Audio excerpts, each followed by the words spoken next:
여러분 안녕하십니까, 이현상입니다. 자, 5월 8일 이현상의 황금바닥 리뷰 시작하도록 하겠습니다. 자, 오늘 리뷰 드릴 쪽은요. 자, 지금 시장에서 이제 미중 무역 협상, 자, 이것이 이제 가장 큰 이슈거리입니다. 돌발 악재면서 불확실성을 가장 최고조로 끌어올리고 있습니다. 여기에는 이제 남북 경협주들, 지난 5월 4일날 북한이 단거리 발사체를 발사했다. 근데 제가 어제 그랬죠? 이거 악재로 보면 안 되고 오히려 교착 상태에 있는 북미 협상에 대한 어떤 물꼬를 트는 촉매제 역할을 할 가능성이 있다. 그죠? 변화가. 그러니까 최근에 조금 더딘 상황이 다소 분위기 반전을 보일 가능성이 있다고 그랬는데, 자, 오늘 경협주도 흐름은 전체적으로 괜찮았습니다. 자, 여기와 더불어서 IT, 또 중국 관련 대형주들, 그 다음에 어제 제가 매주 화요일날 밤에 9시 한국경제TV 통해서 이현상의 황금바닥 방송을 하죠. 어제 소개해드렸던 종목들이 몇 개 있어요. 걔들도 한번 봐드리도록 하겠습니다. 인터플렉스, 뭐 그 다음에 여행주, 그 다음에 저가항공, LCC에서 티웨이 항공, 그 다음에 삼성출판사, 뭐 이런 종목들과 더불어서 얘네들 한번 쭉 말씀을 드려보도록 하겠습니다. 자, 우선 오늘 시장부터 한번 보도록 하겠습니다. 우선 미국 시장, 자, 다우존스 산업지수 한번 보도록 하겠습니다. 자, 낙폭이 컸죠. 그죠? 전일 낙폭이 컸습니다. 장중에 보니까 다우존스 산업지수는 마이너스 2.4% 하락했다가, 물론 낙폭을 줄이긴 좀 했지만, 그래서 이렇게 급락세로 마무리가 돼서 오늘 우리 시장은 초반에 개파락을 크게 한 거예요. 그죠? 개파락을 크게 한 거예요. 근데 이제 제가 어제 그런 얘기를 드렸습니다. 어제 방송하면서 미중 무역 협상, 물론 불확실성 크다. 그리고 이번 10일을 데드라인으로 해서 10일 0시를 기점으로 해서 미국이 추가 관세를 25% 인상할 가능성도 있고, 그죠? 또는 중국이 협상단을 미국에 보내지 않을 수도 있다. 하지만 이거는 어제 상무부가 밝혔습니다. 협상단, 류어 부총리가 협상단을 끌고 미국으로 가겠다라고. 그죠? 자, 요거 시나리오는 이제 좀 이따 얘기를 해드릴 텐데, 어차피 시장에서는 굉장히 좀 불확실하고 뭐 이래요. 제가 이제 코스피 같은 경우는 무슨 얘기 드렸냐면 2120에서 2150 정도, 요 정도 저점 정도를 놓고 보고 있다라고 그랬습니다. 오늘 그 사이에 이제 들어왔던 거죠. 물론 내일 들어올 수도 있고, 오늘 들어왔다가 내일 또 빠질 수도 있고. 자, 중요한 거는 완충 구간이 좀 있다라는 얘기고요. 여기서 미중 무역 협상에 대한 부분, 오늘 어땠냐면요. 중국 시장은 1.8%나 중국 상해 증시는 하락 출발했습니다. 그죠? 예, 하락 출발했습니다. 하락 출발해서, 그죠? 자, 시가가 1.8% 떨어졌고요. 그 다음에 이제 낙폭을 줄이는 그림으로 흘러갔단 말이에요. 여기에 장 막판에 분위기를 보면 미국 지수 선물은 장중에 계속해서 낙폭이 좀 오전장이 좀 크다가 오후장 들어서 낙폭을 줄이면서 플러스로도 돌았고, 이 시간 현재 보합선에서 왔다 갔다 하고 있는 상황입니다. 전반적으로 오늘 코스피 쪽은 뭐 큰 부담은 없었다. 예상대로 코스피는 전략 구강이 나왔는데, 자, 문제는 코스닥이 굉장히 부진했다는 거죠. 1% 빠지면서. 그죠? 오늘은 IT 관련한 종목도 부진했고, 바이오 쪽도 전체적으로, 그래서 코스닥 쪽에서는 전체적으로 좋지 않았다. 자, 이렇게 볼 수 있습니다. 그래서 일단 미중 무역 협상에 대한 부분, 그죠? 미중 무역 협상에 대한 부분 한번 좀 점검해 보면요. 전날에 이제 류어 부총리가 9일부터 10일까지 미국을 방문해서 미국과 무역 협상을 벌일 것이다라고 밝혔다. 한 세 가지 정도의 시나리오가 나오고 있습니다. 첫 번째는 확률은 좀 적어요. 한 10% 정도 확률로 강대강 하다가 결국 결렬되면서 무역 전쟁이 진짜 현실화되는 겁니다. 최악이죠. 우리한테는 최악이다. 두 번째는 중국이 전향적으로 막판에 입장 변화를 나타내면서, 그죠? 사태를 해결하는, 이게 우리한테는 가장 좋은 거죠. 이럴 때는 아마 안도 랠리가 나올 가능성이 있다. 이 확률은 한 3분의 1 정도 된다라고 보여집니다. 나머지는 미국도 관세를 좀 유예하고 중국도 추가 양호안을 제시하면서 시간을 조금 버는 거예요. 그죠? 시간을 조금 버는 거예요. 왜냐하면 이럴 가능성도 있어요. 왜냐하면 미국은 어찌됐든 중국을 북미 협상의 어떤 지렛대 역할도 삼아야 되는, 단순하게 무역 협상만 해야 되는 건 아니거든요. 그래서 아마 저는 일본의 최악의 사항은 만들어지지 않을 가능성이 높고, 특히 류어 부총리가 미국에 간다라는 게 일단 중요하다. 만약에 이렇지 않았으면 시장은 벌써 이제 급락했을 거라고 생각이 들어요. 자, 2번이냐 3번이냐 이 두 가지 흐름인데, 그죠? 예. 자, 한 30%에서 40% 정도 수준의 2번. 나머지 비중은 한 요 정도 이렇게 보고 있습니다. 자, 어찌됐든 2번, 3번. 2번은 가장 최상이고요. 1번은 최악인데 1번으로 갈 가능성은 좀 낮다. 그죠? 자, 이 부분을 보시면 되겠습니다. 자, 이거는 어찌됐든 지켜봐야죠. 그래서 오늘 하루는 뭐 사실 어제는 개파락하면서 주식도 사고 뭐 괜찮았는데 오늘은 관망하는 날이었다. 그죠? 예, 물론 오늘 저가 매수할 수도 있었습니다. 하지만 오늘은 관망하는 날이었다. 자, 그 다음에 북미. 자, 지난 5월 4일 날 북한이 단거리 발사체 발사를 했습니다. 그래서 사람들이 이제 대부분 뭐 큰일 났다 했지만 제가 이건 아니라고 그랬죠. 왜? 수위 조절을 정확하게 했습니다. 그죠? 유엔 안보리 제재를 넘어서지 않았던 거죠. 그죠? 거기다가 북한의 메시지는 교착 상태에 있는 북미 협상, 자, 시간 끌지 말라라는 거를 불만을 표출한 것이고, 내부적으로도 하노이 때 결렬하면서 내부적에도 얼마나 반대파나 강경파 군부의 불만이 있겠어요. 그거를 잠재우기 위해서는 이런 방어 훈련이 필요했을 것이다. 그런데 제가 말씀드렸죠. 오히려 이런 꿈틀거림, 이런 노이즈를 만드는 것이 어떤 협상에 진전을 만들 수 있다라는 거예요. 왜? 정치적인 메시지를 던진 거니까요. 그래서 이거는 교착 상태인 북미 협상의 촉매제 역할을 할 것이다 라고 얘기해 드렸습니다. 트럼프 대통령은 어제 문재인 대통령과의 통화에서 북한 식량 지원에 시적절하다, 긍정적으로 평가한다라고 그랬습니다. 좀 쉽게 얘기하면 지금 우리 상황으로는 미국이 북한에 식량 지원하기는 힘드니까 문재인 대통령, 한국이 이 역할을 좀 해줬으면 좋겠다. 그러면서 이 판을 다시 만들어 가는, 그죠? 북미 협상을 다시 재개할 수 있는 그 다리 역할을 만들어줬으면 좋겠다라는 게 바로 이거예요.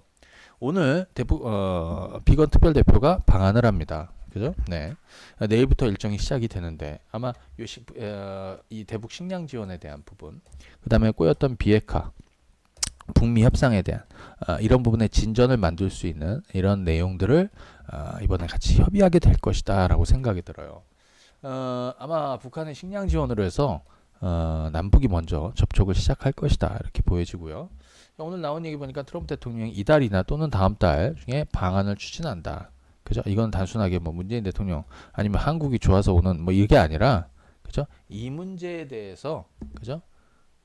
해결에 대한 어떤, 그죠? 메시지를 가지고 오는 거죠. 그죠? 자, 그래서 저는 남북 경협주들, 자, 오늘 남북 경협주들은 이런 흐름이었습니다. 자, 보시게 되면 뭐 조비나, 그죠? 조비가 오늘 장중에 뭐 한 28% 이렇게 거의 상한가 언저리, 상한가 갔죠? 예, 갔다가 밀렸습니다. 근데 오늘 상한가를 마감하는 거는 이제 아닌 거고요. 이렇게 윗꼬리도 있고 여기도 윗꼬리도 있고, 추가적으로 이번에는 식량 지원의 현실화될 가능성이 높죠 지금. 그죠? 예, 높습니다. 추가 상승이 좀 나올 수 있다. 경농도 마찬가지. 자, 경농도. 하지만 단타 물량도 굉장히 많습니다. 그러니까 이렇게 대량 거래 만들어지는 이런 상황은 항상 윗꼬리가 달린다. 그래서 오늘 뭐라고 그랬냐? 조비나 경농, 아시아 종묘 이런 거 가지고 계신 분들 초반에 이렇게 급등할 때 주식을 조금 파시라고 그랬죠. 그죠? 마냥 들고 있는 게 아니라 일부는 팔았어야 된다. 자, 그러면 그 외의 종목군들도 한번 보도록 하겠습니다. 오늘 현대 엘리베이 같은 경우에도 플러스로 돌다가 이제 윗꼬리가 있는데, 중요한 거는 이 지난 연휴 때 한번 생각해 보십시오. 북한이 발사체 발사하면서 야, 이거는 뭐 진짜 끝났다라고 여러분들 많이 얘기했지만 그게 아니라고 그랬죠. 그죠? 자, 오히려 돌파구를 만들 수도 있고, 제가 볼 땐 5월과 6월 지금 부진한 시장에서 의외로 경협주들이 오늘 초반에도 굉장히 좋았습니다. 근데 오늘은 뭐가 있었냐면, 오늘 경협주들은 주식을 사지 말라고 그랬습니다. 왜? 매수는 어제 했어야 되는 거거든요. 그죠? 경협주 매수는 어제 했어야 된다. 어제 개장주 시가 보고. 그죠? 오늘은 가지고 있는 걸 관망하거나 또 많이 올랐던 거, 아까 뭐 예를 들어서 식량 지원 관련한 이런 종목들도, 인도 지원 관련한 이런 종목들도 좀 올랐잖아요. 더 급하게 오른다 그러면 일부 차익을 하고 또 나머지는 끌고 가고 이거예요. 근데 오늘은 사는 날은 아니었다. 자, 제가 볼 때는 말이죠. 경협주들은 차근히 들고 기다리시면 된다. 이렇게 생각이 들어요. 현대일배, 아나한티를 필두로 해서 지금 대북 식량 지원 관련한 이런 종목들도 추가적으로 좀 더 볼 필요 있다. 자, 말씀을 드리고요. 그 다음에 대형주들 한번 보겠습니다. 지금 삼성전자. 자, 오늘 삼성전자 흐름을 한번 보시게 되면 오늘 외국인들이 대량 매도가 있었습니다. 얼마를 팔았냐면 외국인들이 거의 50만 주 넘게 매도가 있었습니다. 솔직히 삼성전자나 SK 하이닉스를 보면 SK 하이닉스 흐름이 훨씬 더 좋은 흐름인 거죠. 물론 이 종목이 43,000원을 깨지 말고 지켜주는 흐름을 보여줘야 우리 시장도 잘 유지가 되는 건데 지금 SK 하이닉스는 아마 뭐 사실 1, 4분기 실적에 대한 불확실성은 이미 벗었고 상반기보다는 하반기 쪽 또 모멘텀은 지금 부각이 되는 것이다. 그래서 요런 자리, 그 다음에 요거 지난 3월 요때가 마이크론 테크놀로지 실적 발표와 더불어서 감산 이슈가 있었다라고 그랬죠. 지금 반도체 쪽은 하반기 감산 이 이슈가 계속됩니다. 그래서 지금 다소 공급 과잉에 대한 이런 부분이 지금 해소가 될 것이다 라고 보여지고, 그래서 떨어지던 메모리 가격 반등도 하반기 정도를 보여주고 있고 내년도에는 또 대규모 투자도 이루어질 것이다 라고 보고 있습니다. 자, 그러면 SK 하이닉스, 그 다음에 코스닥에 관련한 장비 업체들이나 이런 쪽은 잠시 뒤에 한번 자, 그냥 먼저 좀 보죠. 유진테크. 네, 유진테크. 자, 이렇게 떨어졌다가 그죠? 예, 2년 만에 기회가 와서 반전이 나오고 있다. 오늘 코스닥 시장 빠지면서 어쩔 수 없이 밀렸던 거죠. 그죠? 예, 어쩔 수 없이 밀렸다. 오늘 DMS 한번 보겠습니다. DMS는 뭐 장중에 오늘 또 급등했다가 그죠? 좀 윗꼬리가 있는데 전체적으로 이 종목도 비슷한 흐름입니다. 지금 유진테크, 뭐 DMS, 동진, 세미캠 이런 애 다 비슷하고요. 그다음에 IT 대형주 중에서 삼성전기. 자, 지난번에 삼성전기는 여기를 고점이라고 말씀을 드렸고, 자, 요 날이죠. 저점이라고 얘기 드렸는데 그 가격에 다시 들어왔습니다. 모멘텀은 이제 세 가지 카메라 모듈 쪽 뭐 좋다 이거예요. 얘는 사실 MLCC 이걸 많이 점수를 주고 있죠. 작년에 MLCC가 여기는 고점이었어요. 그 얘기는 뭐냐면 공급 과잉이었다 이거죠. 재고가 상당 부분 소진이 되면서 상반기 지나서 하반기부터 제가 볼 때는 다시 MLCC는 살아나는 모멘텀이 될 것이다. 1분기 실적에 대한 불확실성 벗고 2분기를 기점으로 해서 바닥치고 돌리는, 그래서 지금 이 종목은 물론 장기 바닥주는 아니지만 저점을 논할 수 있는, 제가 보기엔 9만원 중반에서 10만원 중반 요 정도 수준이면 저점을 논할 수 있는 구간에 왔다 이렇게 보시고요. 그 다음에 LG이노텍 한번 보도록 하겠습니다. LG이노텍은 올해 이렇게 턴어라운드 하는 주라고 그랬죠. 자, 그런데 지금 시장에 변수가 생기면서 이틀째 주가가 좀 떨어졌습니다. 자, 여기 애플 주가를 한번 보실 필요가 있는데 애플 주가가 전날에 거의 한 3% 정도 밀렸단 말이에요. 변동은 있을 수 있겠지만 올해 이렇게 돌아서는 하반기를 정점으로 그죠? 상저하고의 흐름으로 갈 가능성이 높다. 그래서 LG이노텍 같은 경우에는 지난번에 여기 바닥 잡아드렸고 10만원에도 바닥에서 매수 의견 드렸고 이번에는 대략 11만원 초반에서 12만원 정도 사이 요 정도가 저점 만드는 자리가 되지 않겠냐 참고하시면 되겠고요. 그 다음에 LG 디스플레이 한번 보도록 하겠습니다. 자, 지금 저점 정도가 좀 오지 않았나 싶습니다. 예, 이렇게 반전이 좀 나오고 있는데 그동안에 단기간 낙폭이 좀 있었던 거죠. 자, 기본적으로 지금 가격대를 보면 한 18,000원에서 한 2만원 초반 정도의 이렇게 박스권으로 흘러갈 가능성이 높다. 이렇게 보시면 되겠고요. 자, 그 다음에 이번에는요, 요거 한번 보도록 하겠습니다. 화장품 대형주 아모레 퍼시픽. 네, 애플 이슈를 말씀드리면서 또 한 가지 더 말씀드리면 스마트폰 부품주 그 중에서 인터플렉스, 자 먼저 한번 보겠습니다. 인터플렉스랑 코리아 서킷. 인터플렉스는 이렇게 볼 수 있어요. 2017년도에는 굉장히 좋았어요. 주가가 뭐 어마어마하게 올라서 만원 밑에서 7만원까지 무려 한 7, 8배가 그냥 순식간에 올랐습니다. 2017년도에 연간 영업이익이 얼마였냐면 610억 정도 됐는데 2018년도에 대규모 적자 마이너스 660억 적자였으니까 안 망한 게 다행한 거죠. 그죠? 하지만 살아남았습니다. 그런데 올해 2019년도에는 적자폭이 그죠? 확 줄었단 말이에요. 지금 마이너스 한 60에서 마이너스 한 100억 정도. 그러면 거의 10분의 1 정도 가까이 줄어드는 거예요. 그래서 최근에 바닥을 만들고 이렇게 움직여주고 있는데 저는 올해 하반기 좋을 것이다. 물론 오늘 같은 경우는 애플 악재도 있었고 코스닥 시장에서 외국인 기관 양매도 하면서 IT 부품이라든지 장비 이런 종목들이 전반적으로 좋지는 않았으니까 그래서 같이 빠졌던 건데 이 저점은 만들면서 다시 올라주고 있다. 그래서 내일 같은 경우에는 그죠? 물론 뭐 미국 증시가 뭐 급락세를 보인다. 이거면 부담이 되지만 그렇지 않으면 반전의 흐름을 보이면서 지금 예를 들어서 이 주봉상의 흐름을 보시면요. 지금 이렇습니다.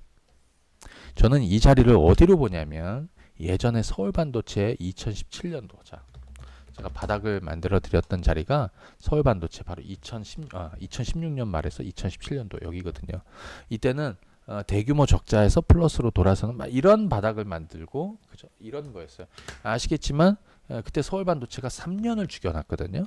그리고 나서 여기서부터 이렇게 반중이 나왔는데 제가 볼 때는 인터플렉스하고 그 다음에 코리아 서킷 이네들이 아마 비슷한 흐름으로 움직이게 될 것이다. 자, 이번에는 여행주 한번 보도록 하겠습니다. 하나투어. 자, 제가 이번에 요 정도 하단 정도 얘기 드렸습니다. 바닥 정도다. 근데 여기서 중요한 건 1분기 실적이 바닥이라는 얘기 해드렸는데 돌발 악재가 있었죠. 분식 관련한. 물론 확인되지 않았고 루머일 수 있고요. 또 하나는 사측에서도 강경 대응을 하겠다. 그 다음에 이게 5월 16일 날 한번 불거졌는데 그리고 다음날 바로 삼성증권에서 야 이거는 분식으로 보기 어렵다라고 그죠? 일단은 그런 평가를 해놨습니다. 이번 1, 4분기 실적이 영업이익이 132억 나왔습니다.